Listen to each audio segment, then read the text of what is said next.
কাঞ্চনপুর সুভাষনগরের গৃহবধূ ক্রীড়াবিদ মমতা নাথকে বুধবার উত্তর জেলার পুলিশ সুপার কার্যালয়ে সংবর্ধনা প্রদান করা হয়।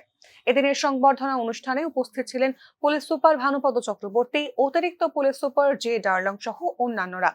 জানা গিয়েছে, মমতা নাথের স্বামী একজন গাড়ি চালক। বাড়িতে স্বামী ছাড়া ছেলে, পুত্রবধূ এবং নাতনি রয়েছেন।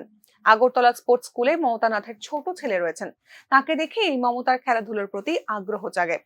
জানা গিয়েছে, এখনো পর্যন্ত মমতা নাথ পোল্ট ভল্টে 3টি মেডেল পেয়েছেন, যার মধ্যে 2টি রয়েছে জাতীয় স্তরে এবং একটি আন্তর্জাতিক স্তরে, যা পেয়েছেন ফিলিপিন্স থেকে। তাছাড়া 5 কিলোমিটার হাঁটা এবং 400 মিটার হার্ডেলে তার পদক রয়েছে।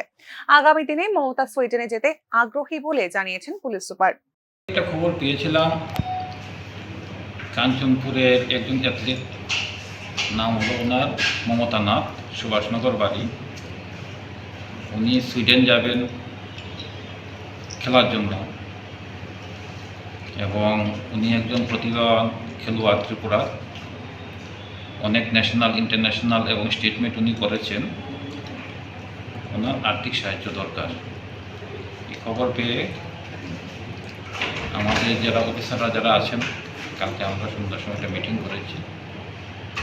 নাম্বার 1 হলো ওনাকে শুভেচ্ছা জানাবো, ওনার সফলতা কামনা করবো, পাশাপাশি ওনাকে কিছুটা আর্থিক সাহায্য করেছি আমরা। তো এটা আসলে ত্রিপুরাবাসীর কাছে একটা ইন্সপিরেশন। একজন বিবাহিত মহিলা হয়ে একটা ভিন্ন ধরনের খেলার প্রতি তার আগ্রহ দেখে উত্তর জেলার পুলিশ সুপার তাকে সংবর্ধনা ও কিছুটা আর্থিক সাহায্যের হাত বাড়িয়ে দিয়েছেন। যে খেলার নাম কেউ কখনো বিশেষ করে কাঞ্চনপুরের মানুষ শোনেনি, সেই খেলার প্রতি কাঞ্চনপুর থেকে একজন আন্তর্জাতিক স্তরের ক্রীড়াবিদ হয়ে উঠলেন, তা নিয়ে সবাই বিস্মিত।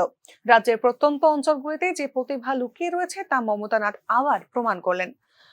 ধর্মনগর থেকে কিশোর রঞ্জন হরের রিপোর্ট, নিউজ নাও।